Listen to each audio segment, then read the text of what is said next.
Hey, everybody, welcome to the shit show. And if you're wondering why it's called that, it's because I'm the host. One of them, anyway. I bring the shit, and these three pretty ladies bring the show. So some people call me a podcaster, others call me an auctioneer, or even the maple syrup king presiding over my Maplewood Sweets kingdom. But let's be real. I'm really just the king of bullshit. And in today's world, that's a crown that might be worth wearing. Because here's the deal. In the age of AI, everyone's bullshitting.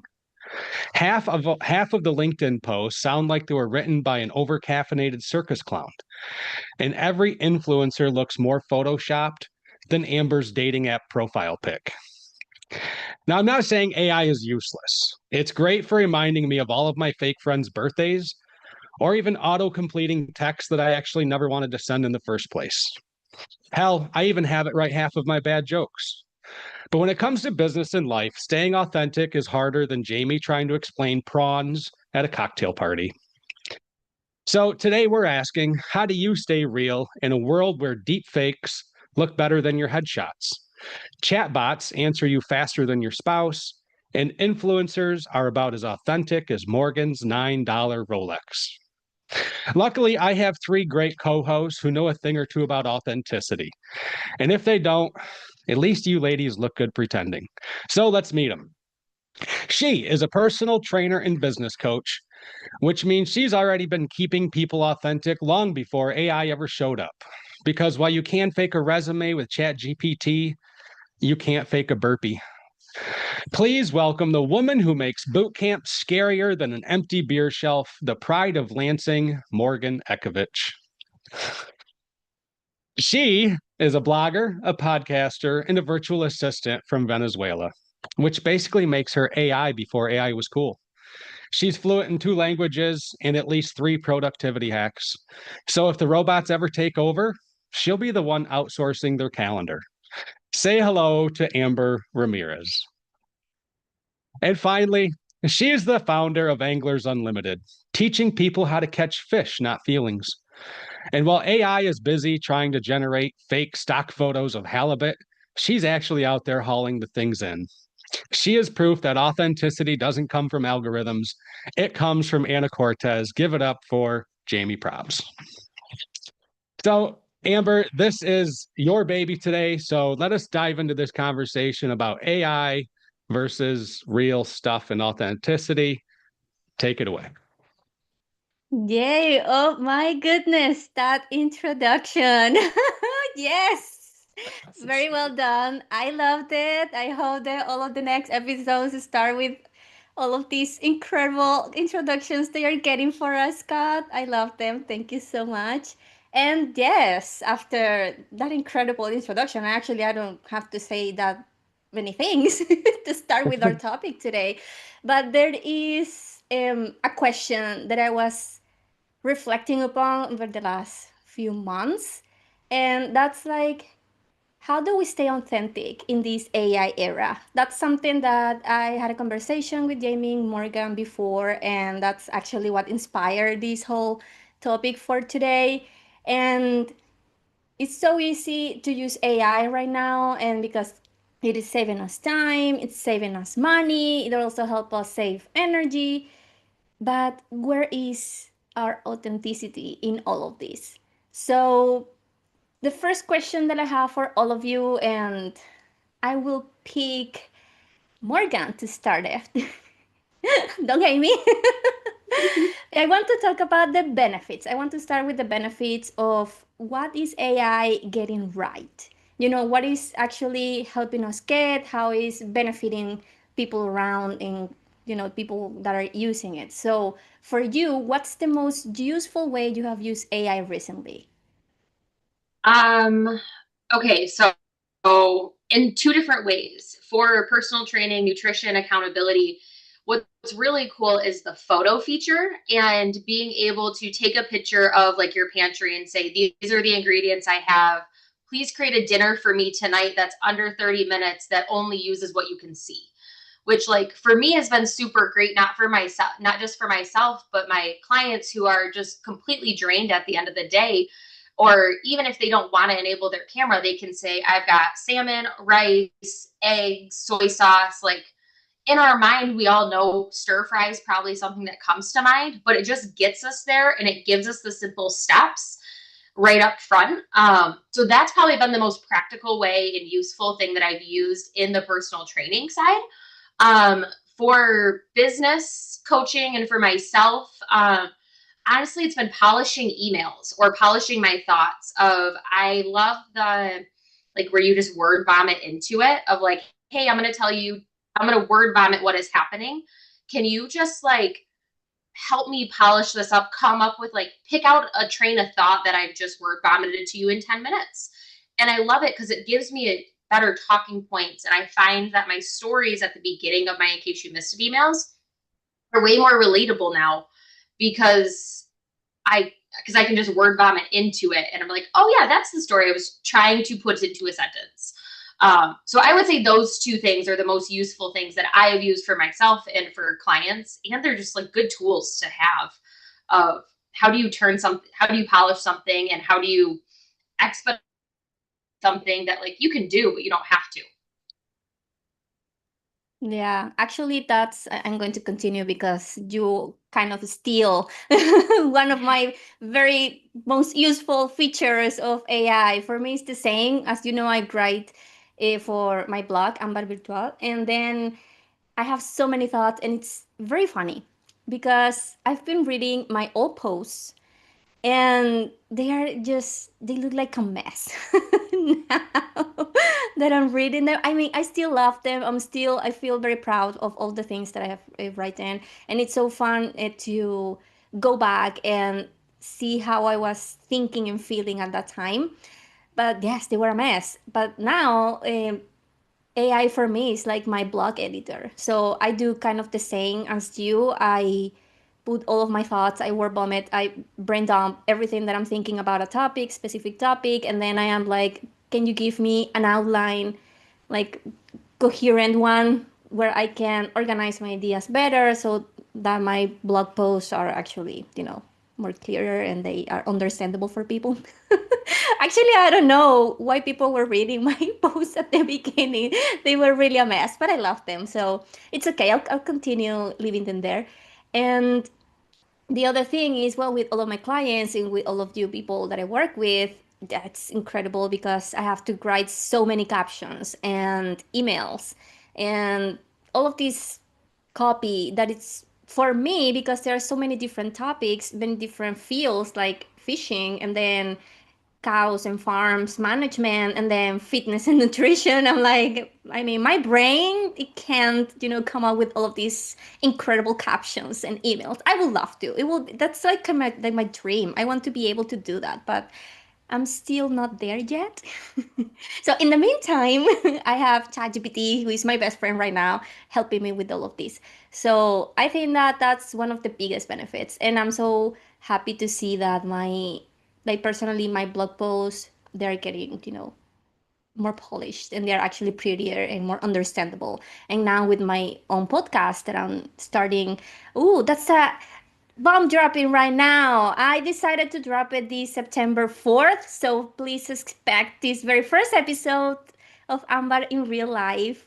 So I will leave my link there in the description so you can also subscribe. I'm so excited. So yes, that's one of the very biggest benefits that I have for AI right now. So what about you, Scott? Um, I'm probably I probably use AI the least of all four of us, but I do use it more. But I really struggle. So, I mean, like when I write, I think what I write is great. And so it's annoying when I put it into Chat GPT and it says, well, you should actually say it this way. And then I get mad at it. But then so the opening monologue I wrote over the last few days and I dumped it into Chat GPT and just asked to make it sound a specific way.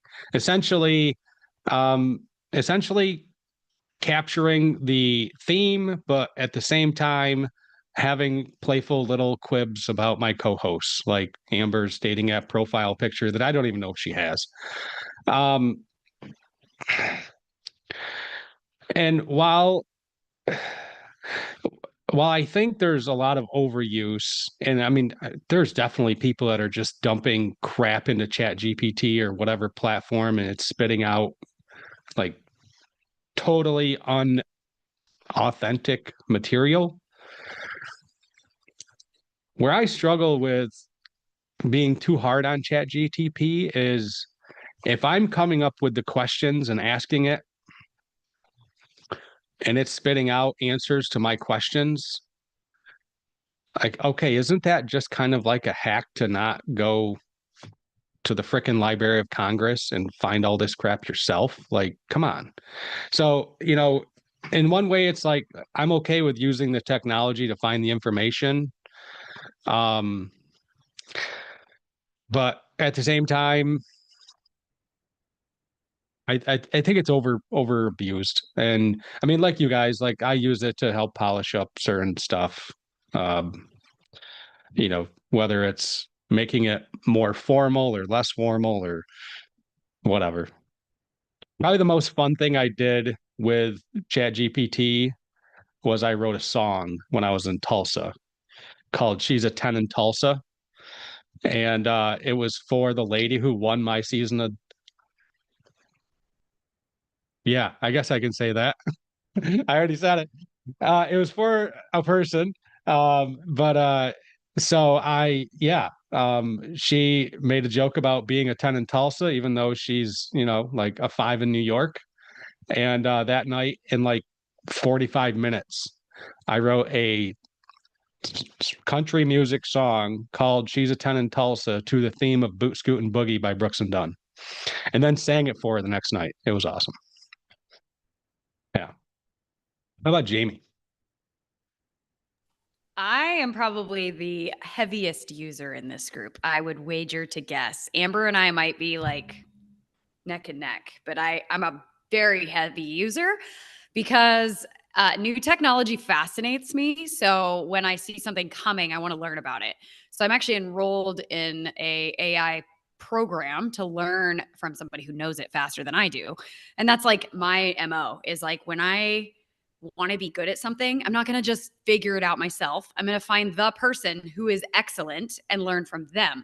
What ChatGPT has done, that's probably been the biggest game changer for me, is accelerated my ability to learn and execute at a higher level.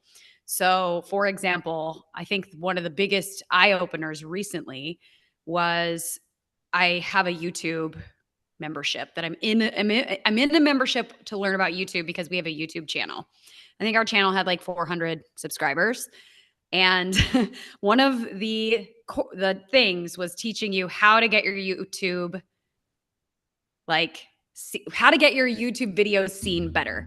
I took the transcript from that guy's training who has the knowledge, the decades of expertise, put it in ChatGPT, gave him my transcript from the YouTube video and said, hey, turn this into an optimized thing that gets more reach. And I am not kidding. I think we're almost at 2,000 subscribers. And that was like 3 weeks ago.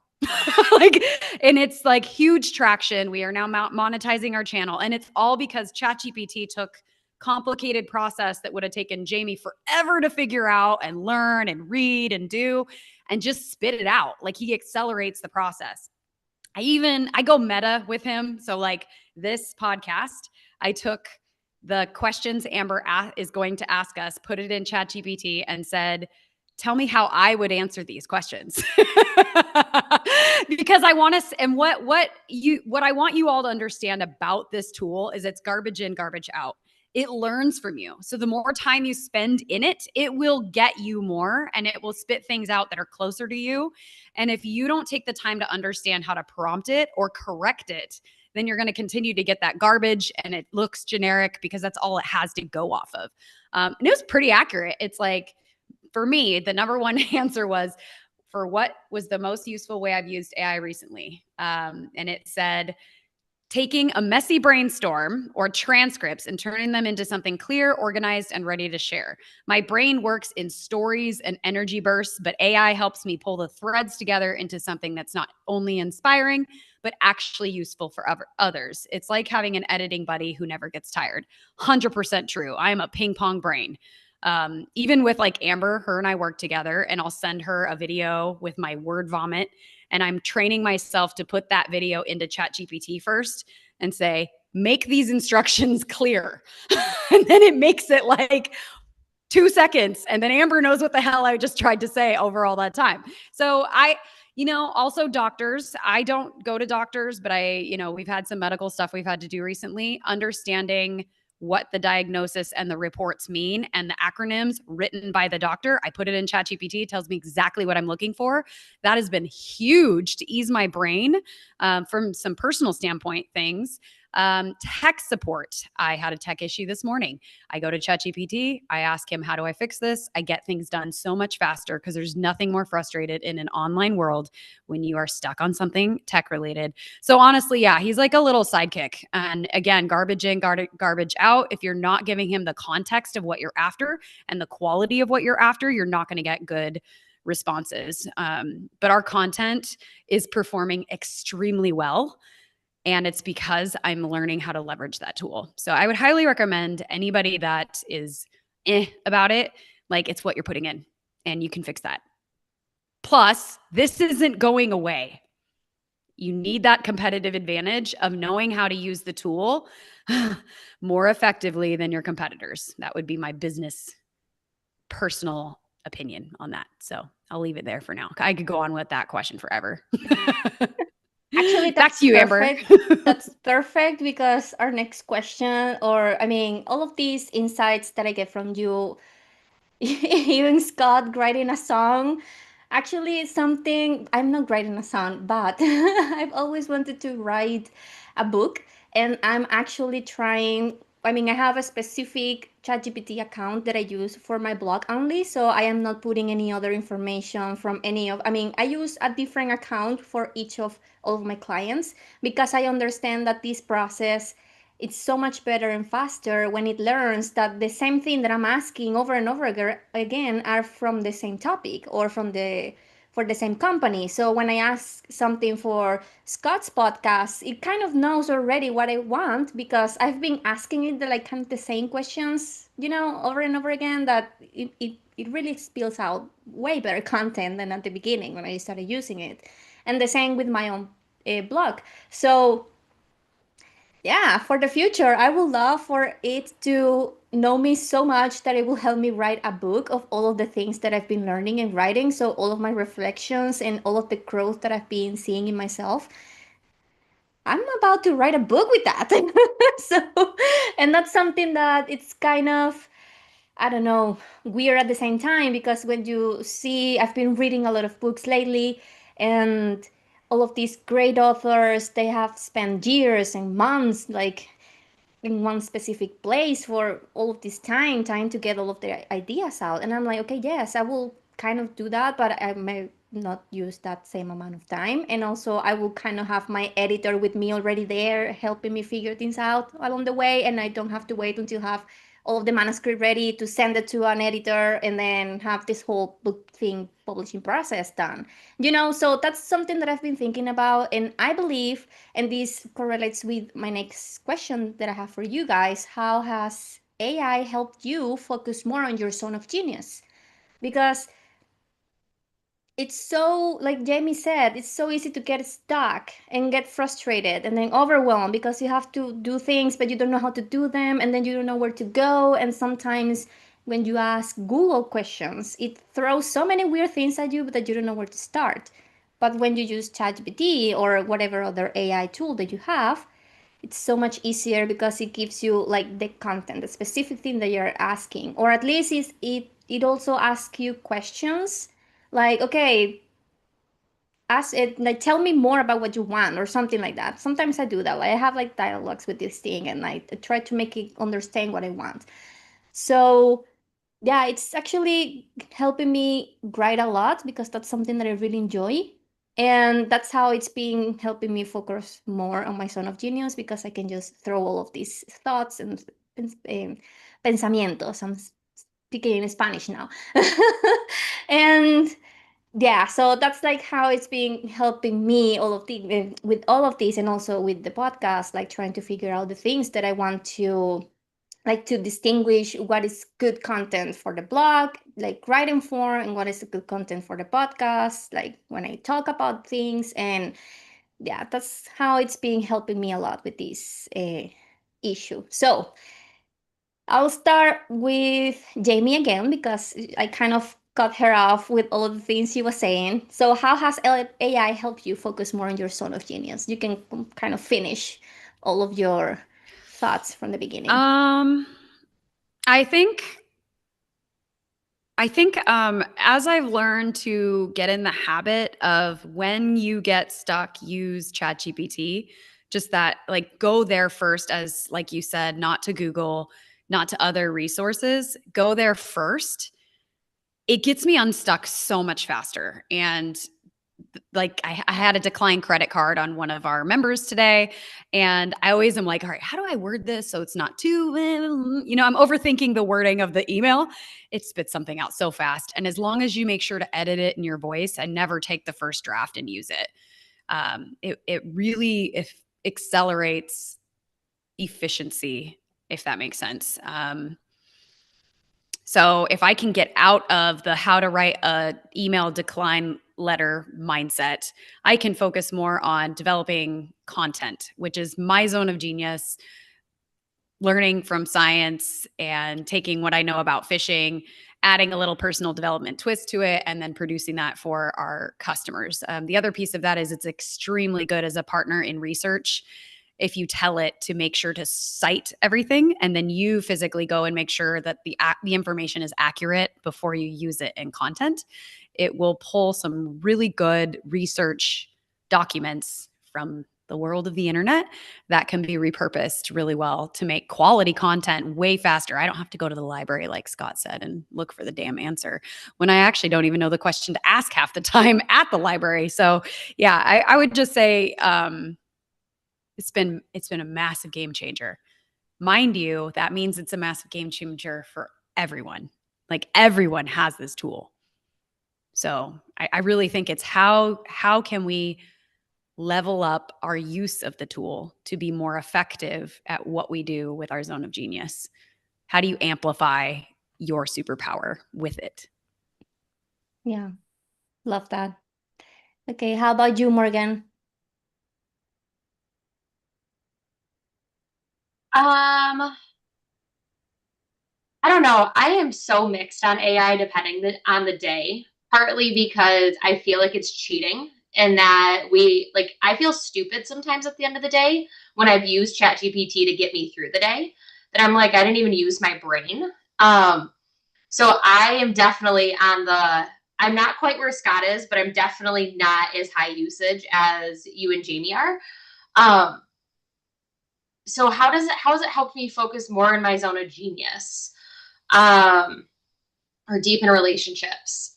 I guess I would agree with Jamie in the sense of like coming up with that email. Even like just in Google, I can use Gemini to like polish this random email that I like, even something as simple as that. So it's probably overthinking the text portion of how does something look, because I've never enjoyed writing and it's not a skill set of mine. So that's probably been the easiest, or that's probably where it's helped me the most, is taking that word vomit and putting it into something that makes sense, that's going to connect to that person on the other side,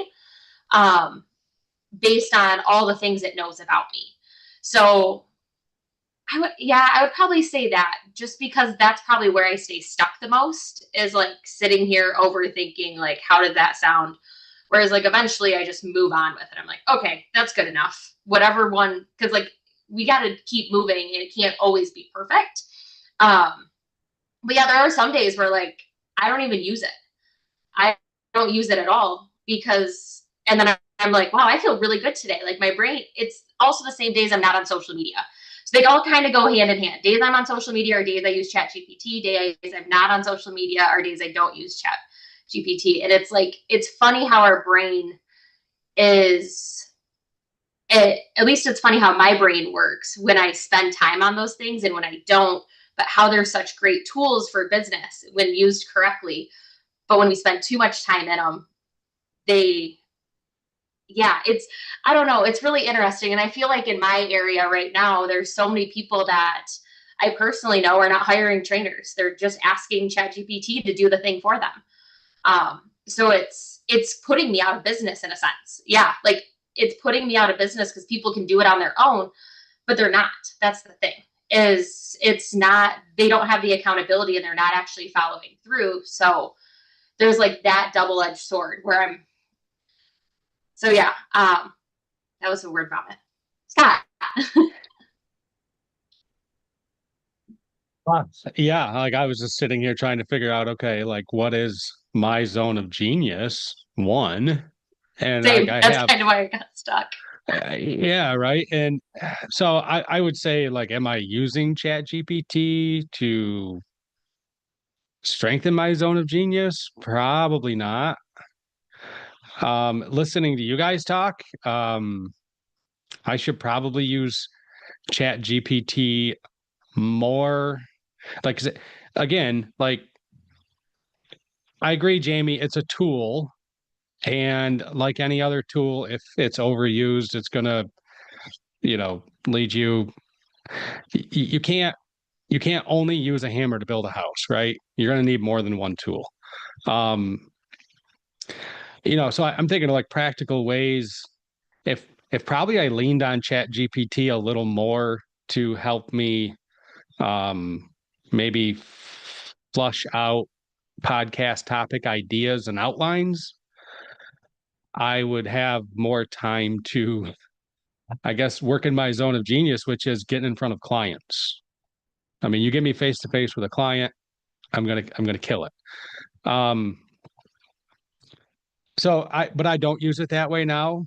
Um, and I guess I've been thinking about the fact that I've struggled in the last 2 months to generate content for my podcast. And is some of that just because I haven't been in the right headspace? Or is it because my brain is getting empty, which is kind of scary? So, it's like, I don't know. Yeah, so I probably could use it more and I may try, but again, I don't know. Yeah. Like at what point, Morgan, at what point is it cheating?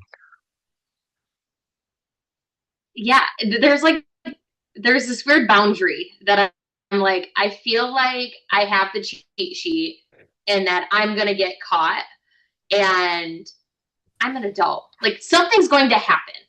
Like I don't know what it is, but there's like that feeling sometimes when I use it that I'm like, why do I feel this way? It's a tool. But I literally feel like I have the cheat sheet that I've stolen. And I'm like, okay, I'm gonna get the thing and I'm gonna get caught for something. I have a question. It seems too easy. Do you feel the same way when you use a calculator? No, because I suck at math. No, not with a calculator. Also because like I was not the textbook generation. I was the Google generation of like in college, all of your research was Google. So honestly, I still Google. I Google probably more than I chat GPT and I look through different sites. And yeah, it takes more time, but I would rather do that because it's also my brain power and like it forces me to do, which I know I could ask it to pull X amount of Google sites and it could expedite that for me. But I also like to go to Google and check this and then check that.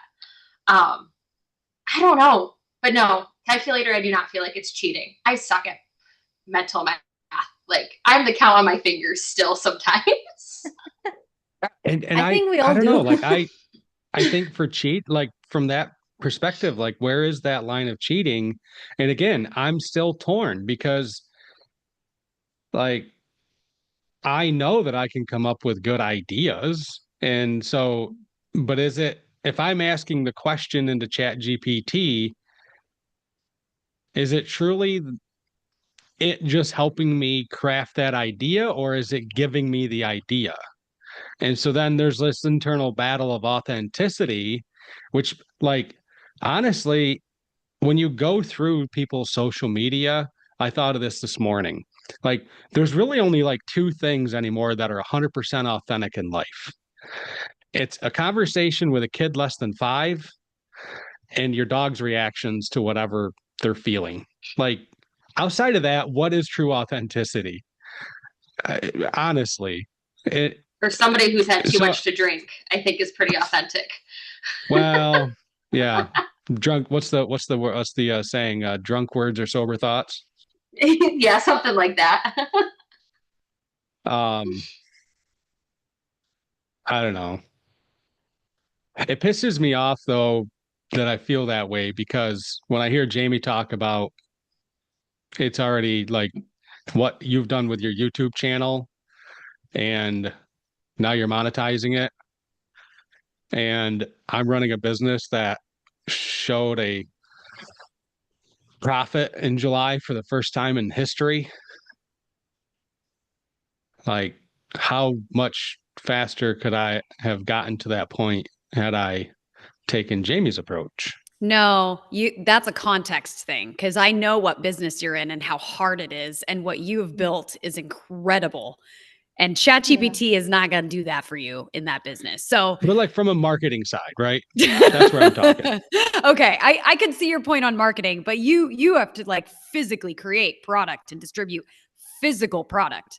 And it's hard to do that and marketing. I spend full time on marketing, full time. My whole every hour that I spend on my business is really in the marketing land. And it's a full-time job. It's totally different. And see, when Amber uses it, I don't consider it cheating because however she gets to the result that I'm paying her for, I don't care. Like, because that to me is also different. So when she uses it, I know she's using it, but I don't see it because it also expedites the process for her, which then she comes to me and I do a look over that's already expedited that. It's when I initially go into it. Because I don't want to spend all the time in marketing world. Like, I don't want to spend, I know you do. I don't. I want to be with clients. I want to talk to people all day long. That's what I'd prefer to do. I would not have a podcast if it wasn't for Amber. I wouldn't have a lot of things in my business if Amber was not willing to continue to do the back end fun things that she finds fun. 100%. 100%. Same with me. And I honestly, I probably don't even know how to use ChatGPT. Like, outside of asking it to polish an email or whatever, like some of the authentic questions like that I have asked ChatGPT. Last week I asked it to try to make a GIF, a suggestive GIF of like a husband like tapping his wife on the butt that I was then going to share with my wife to like let her know that I was in the mood. And it's like, I can't, Chat GPT told me like, I can't make crap like this. It's like, oh my God, that's the first time that I heard. Yet. It probably will eventually. Yeah, right. So I don't know. I probably think it's don't the know same how with to use everything, though. It's garbage in, garbage out. Like, you come to a call like this, and like, if I'm not gonna lie, I had really low energy before this call, just for other outside reasons. And if I show up with that energy on this call, I'm gonna get and give what I show up with. It's exactly the same for tools on the internet or being one-on-one with a client. Like, garbage in, garbage out. Mm-hmm. No, absolutely. I think that the point here is that we have to, and we are already talking about this part two, that this, are we actually losing our voices now with ChatGPT and with all of these AI tools? Because it's funny when I write something, like it comes from my, my soul, my everything inside of me, my perspective on things, my experiences, and then it polishes and it's a whole new thing. And sometimes I'm like, this is me? Really? But that's like what Jamie said too, like you don't keep the first draft or whatever first thing that it gives you. You see that just like a roadmap. That's how I look at it. I look at it as a roadmap. And then I start like, okay, I won't say this, so I just delete. And then, but I what I keep are like the ideas, because it helps me get clear on myself, on what I want. Sometimes we don't know what we want. Sometimes we don't know what we want to say. And it's like a confusing mess. And for me, it helps me being as efficient in this way because I can put, all of the things that I'm thinking, whatever, and then it helps me get clear on what I want to say. So that's why I love when it gives me this outline, and then I just go through this outline, and I'm like, okay, this doesn't work, this doesn't work, this works. I will keep this, I will keep that, and then I'll just do my thing. And yeah, and actually it saves me a lot of time because I could spend before like 3 days just to write one single piece of content because I had so many things, so many words, so many emotions that I wanted to express, but I didn't know how to express them. So, in this sense, I am not letting it like keep my voice in the sense that whatever it says, that's what I'm going to keep and publish. No, I just keep it like it gives me the bones of what I want to put out into the world, and then I just start filling it with all of my things, my stuff. And yes, I do try because, as you know, English is not my first language, so there's a lot of things that I don't know. And actually, doing this podcast and this blog in English, that it's not my mother tongue, I could do this in Spanish. It will be so much easier for me. But because it is easier, that's why I don't want to do it. I wanted a Yeah, that's challenge for amazing. myself. Yeah. So that's like a personal thing. And like I said, I started this whole thing when I was a teenager. I had books and diaries and journals. I love these, and I wrote most of them in English because it was something that I've always wanted to do. So I'm like actually fulfilling my teenage dream of having this English journal kind of kind of dream. So yeah, that's the whole other thing. But ChatGPT in my case, although sometimes I do feel the struggle, and actually this whole conversation started because a few months ago I asked kind of like the same things that Morgan was saying. I was like, I felt that I was cheating on my own work, on myself. Like what I was writing or what ChatGPT was giving me, it was not really me. And I was like, why would I put something that is not completely from myself? And then I have to rewire my mindset and start like resetting it, like, okay, I do get help from a lot of other sources because I don't know everything. I don't know how to write perfectly in English. I don't know the whole perfect grammar. I don't know everything 100%. So having this tool to help me, organize certain things and streamline certain processes too, I mean, it saves me a lot of money. I want my own podcast, but I was like, okay, I already have 3 other podcasts that are not my own that I have to run and edit Mhm. and manage and schedule and then create socials and then do this and do that. So, I mean, the amount of things that I already do is like a lot. So, adding more, even though it was something mine, it was my podcast, it was my blog, it felt like I couldn't do it. But now with this help that I have, this support that I have from AI, it has given me a little more of confidence too, that I know that I can word vomit and something will come out of it.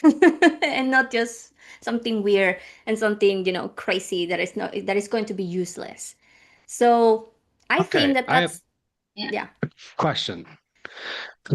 Like, should we be thinking of this in terms of like, okay, like a corporate structure, right? So you have a head of creative, an editor, a publisher, a whatever, and like, is ChatGTP just GPT? Is like, are we just like replacing some humans? Like, is that the way to think about this? Like, it's just, you know what? I don't need to go hire XYZ to be my think tank. It's just Don't need a all here. lawyer. It'll write a contract for you. I actually did have it.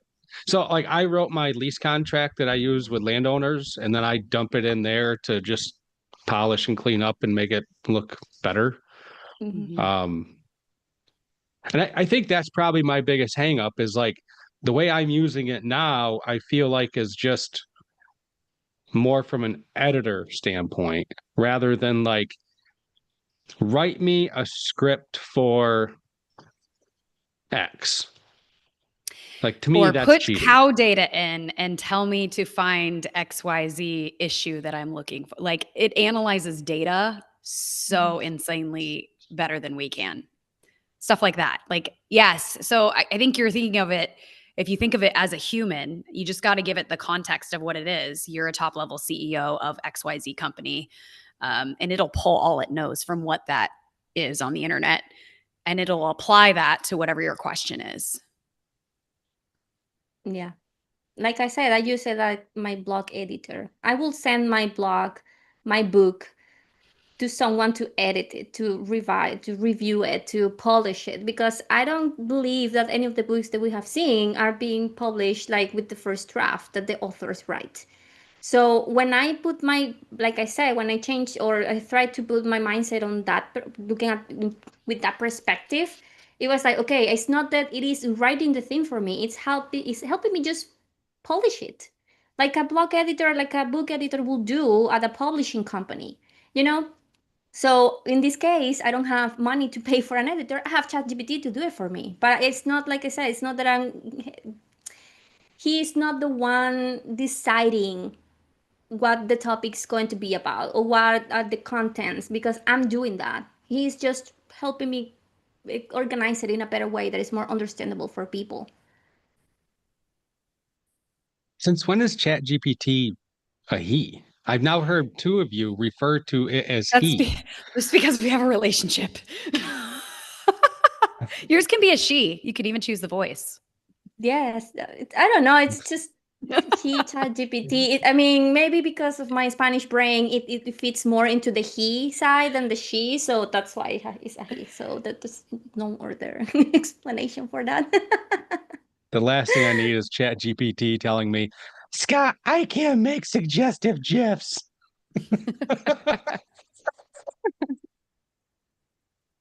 That was creepy.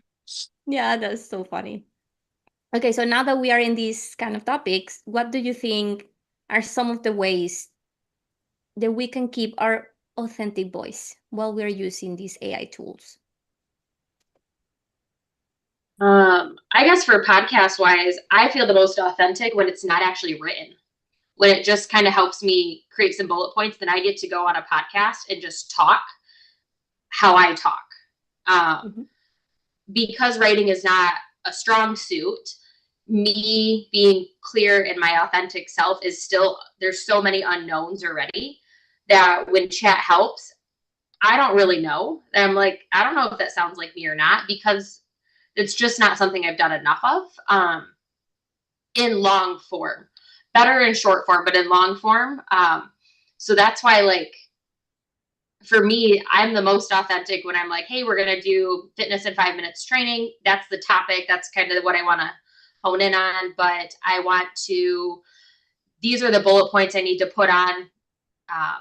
Can you order them in a way that makes sense? And I'm like, oh yeah, that makes sense from top to bottom. Great. And then I just go and I talk. So for me, it's like, how can I speak to the camera? How can I actually be the person that's talking the entire time and not rely on the caption that is written below or the email that I have to actually write? Only because it's still something I'm not confident in. But I'm confident in putting a phone in front of myself and knowing I've had AI's guidance, but it is all me behind it, if that makes sense. I'm going to second what Morgan said. I think those of us who have decided to leverage video and podcasting, like you're so used to the muscle of sharing your voice that, like, I use it a lot to pull a transcript from a video and then make it a caption. It's still my voice because I said every single word. So for those that are brand new, and if you haven't gotten used to being on camera, I would almost argue that start with that. Don't let it script, like Morgan's saying. Don't do the full script. Do your bullet points so you can still share your real voice. You can totally tell when it's just all ChatGPT. There's like 400 emojis in one email. You know, I don't know about you guys, but I'm kind of sick of that. Which is also funny because when you started business coaching way back in the day, you used a lot of emojis pre-AI. But think about this. It's because most people didn't. So the goal is to do what others don't do. And now emojis are like everywhere. And it's more like rare to not see them. Mm-hmm. So flip. Yeah. For me, it depends on the situation of like, the context, and am I promoting something, or is it just a story of me word vomiting? I'm not even consistent in that sense of like, when do I use an emoji or not? I'm not even consistent there. It's so Scott, how about funny. you? I just do emojis whatever you want me to. Sometimes Jamie say don't put emojis, I don't put emojis. If Morgan says put emojis, I will put emojis. So I don't know. Everything for me depends on what you want me to do. So I don't have And an opinion sometimes on you that. and sometimes you put them, and then I look at it and I'm like, I don't like that, so I then delete the emojis. Yeah. What about you, Scott? I don't use them. I don't use emojis properly. I never do.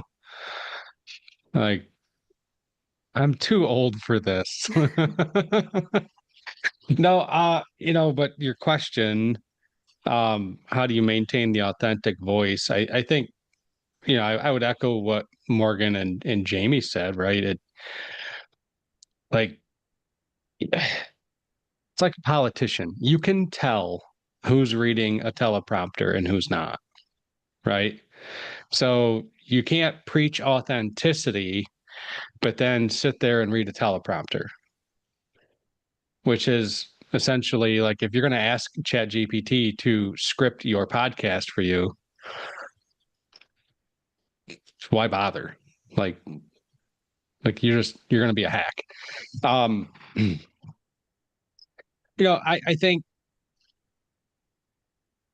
think Jamie made a good point a few minutes ago. Like, don't take the first draft. So even like when I dumped in my monologue today and asked it to polish it, um, I then went back through and like did like 15 minutes worth of editing after that, like reinserting things that I thought were funny that, whatever. Um, yeah, I think it's probably easier to stay authentic if, from a podcast form or like we're doing here, like even if you're just taking the script. But if you're, Amber, like as a blogger, I think there's probably a lot of people out there that are like, hey, um, I need to write a blog about this. And then they take it and it's copy and paste, and it's kind of disappointing. But they were also probably the kids in school that looked over on my paperwork. Joke was on them though. Also, I can't imagine being in college with this being a tool right now.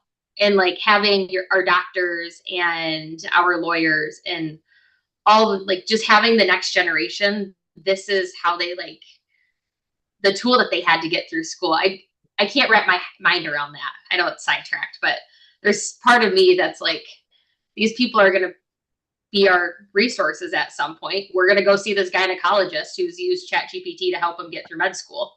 Like, yeah, but I'm more afraid of the one who hasn't, because they only know what they've been taught by one professor with one perspective versus everything else that's out there that could help somebody. Yeah, and that professor was paid for by Big Pharma. Yeah, Wait, did I just say that on? Did honestly, I say that on live YouTube? Whoops. With medical, it's been a game changer to be like your own advocate as a doctor. If I'm prescribed, I've been prescribed so many things, and I'm like, why am I getting a prescription when you haven't even tested my blood? Like, do you know if I need this? They're just giving me the prescription, and I'm like, why? And so I actually, I'm a little hopeful in that regard that we're going to get better as a medical system having this tool, but we'll see. Time will tell. Could be terrible. Well, and yeah, I think it takes people pushing back. It honestly does. Like, I had to push back on my doctor about cholesterol because what he said and what he prescribed me. And then when you actually go find the research in the Journal of Medicine, you don't want to be on it. You find out that there's never been a case of Alzheimer's in a person with a cholesterol over 200, but they want your cholesterol to be under 200 all the time. Wait a minute.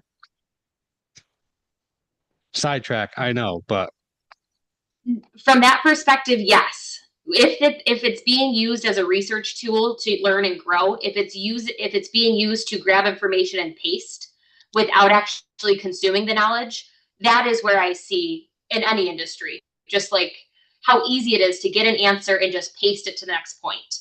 That is where my concern is. The knowledge base I absolutely love, because you're right. You have, instead of learning from one person, you're learning from 1,000 if you choose to. Yeah, I don't know. It's very interesting. This conversation's, I could talk about this for Yeah. hours. I love this Oh, yeah. conversation. That's why I was Like, so hey. happy when I just decided to do this today. If AI Because- ever replaces me, though, at least that person will stay on topic during a podcast, Amber. So inauthentic. yeah. I mean, yeah, it is interesting because you see these both sides of people who might use it incorrectly, where they just copy paste whatever they get from this without checking the facts, without actually doing some more research, without taking the time to like kind of read the whole thing. Because it's funny when you see these examples of someone who received an email and then they still have these insert link here little brackets kind of thing, and I'm like, oh my god, like, why didn't you read and organize the whole thing? So people don't get with don't copy paste, like read and then organize, reorganize, delete the whole thing, ask again. You can do a lot of things. So when you do correctly AI, when you use it correctly, that's what Jamie said. I mean, you're not going to get one perspective on whatever topic that you want to talk about. You will get thousands, hundreds of thousands, because there's so many people in the world, there's so many research done that for you to be able to read everything, that's impossible. Like your whole life reading, and you won't get to like half of all of the things that have been published so far. So I think it's all a matter of balance and how you use this tool. For me, now that we are talking about these podcasts and stuff, it's funny because I do write my scripts for my podcasts. And then I have ChatGPT organize it into bullet points that I can talk to. Why? And this is very personal. I like that you don't need it because that's great, but my brain is so disorganized sometimes that I just lose my train of thought and I'm like lost. So for me, it helps me having like this kind of script writing already, because you will tell that sometimes I'm like, well, I edit the videos because yes, I'm an editor, I have to. But there's some times where I'm rewatching them and editing and I'm so like, oh my God, I lost my train of thought here. So I actually deleted my first video and I was like, this is so, what a waste of time for myself, because I was trying to be like, I want to be authentic and I want to be, myself talking when I'm sharing my reflections on the things that I want to talk. But my brain really gets so disorganized sometimes and I just get lost in whatever I'm talking about. So I need that as a support. So I have like kind of like this conflicting opinion on the teleprompter type of thing. I think it can be very useful. It's not that you're going to rely on it like you're just going to read line by line, no. But for me, very personally, I do think that it helps me like stay on track and keep my thoughts organized, because See that? funny enough, my thoughts are very disorganized sometimes. And now that I'm doing this podcast thing, it's being like, I don't know, maybe between nervousness because it's my first time doing this. Maybe it's because I don't feel completely confident yet because I'm still starting. So there's many factors playing here. And having this outline semi script that I have that I do use, it helps. So hopefully it will help me get way better and better and better. That's when I first started writing and it was like messy, and now my posts are getting a bit better at organization. So that's kind of like how I'm navigating the podcast space now. So you will tell me when you watch my videos. But I really hope that people see that not just like reading a teleprompter type of thing, like you just have to read it and you're not putting like your soul and your voice into what you're between like reading and following your ideas, your own ideas, and actually just spitting whatever you want to say. Some people, they work perfectly fine with that. I don't yet, so I'm working through that. But yes, I do want to share that because we are not all completely confident at just speaking and saying everything. Like now, I'm talking, and you might say that no, she's doing perfect. No, I have actually I also have my notes here that I'm that I'm talking here. But yeah, that's something that we can, like Jamie said, the more you practice, you get better at it. So I just wanted to share that little piece. What do you wanted to say, Morgan? Oh, I put it in the chat because I was just saying it would be so hard to edit my own podcast. One, because it's a new thing to learn, so that's a time thing in itself. But like we are our own worst critic. That if I sat there and had to edit my own, I would delete the whole thing and just redo it. So I think that it's hard to edit your own stuff. So also, if you want an outsider's perspective as you're like doing your first couple podcasts, like feel free to send it to us raw, and I'm happy to listen to it and help you edit, because sometimes you do need that outsider's. I've sent you terrible episodes where I'm like, please tell me if I need to re-record. And you're like, that actually wasn't bad. I'm like, well, thanks. It sounded like a shit show in my brain. Yeah. Yeah, thank you for yeah. that. A nice way to tie in the name of the show. I like it. Thanks. That'd be a It's fun way to end it. Yeah, actually, that was the same review my mother left on our comments too. It's a shit show. It took you guys a minute. Yeah, I did. Oh my well. God. Okay, well, does any of you have any other thing that you want to share on this before we kind of go into the last question that I have for you? One quick thing, if anybody on here wants to dig into AI from an expert, one thing I find that I'm good at is finding the experts. Rick Mulready, Mulready. Check him out. He is amazing, and he shares a little bit of a higher level of what you can actually do with these tools. Ooh, actually, We haven't touched anything. I'm going to, yeah, save these. We can put it in the show notes. Yeah, Jamie, I just put that in the comment section of our live over here. I just put that guy. I have to jump because I've got another meeting, unfortunately, even though I could dive into this. But I want you guys to keep going if you guys have time, and I'll go back and I'll watch the end. Because I don't know, AI, there's just so much. And I feel like we could even just do another one. I feel like we could just talk on this forever.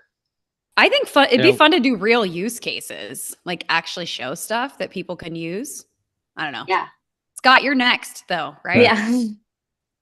Am I consider that next for what? Oh, yes. Topic? Yes. Oh, great. You'll be in the hot seat next month. You ladies are in so much trouble. I'm excited.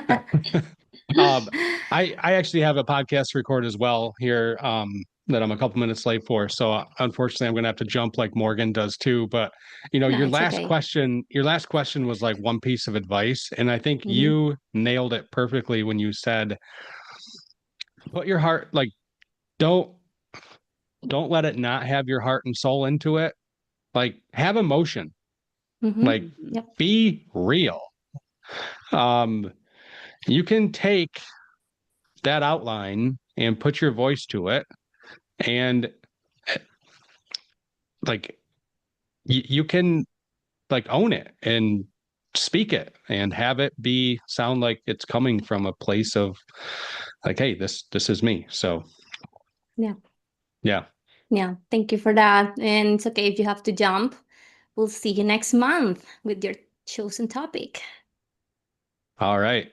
Sounds good. Thanks for watching, everybody. Make sure you hit that subscribe button. Sounds good, everybody. Bye. See ya. Bye.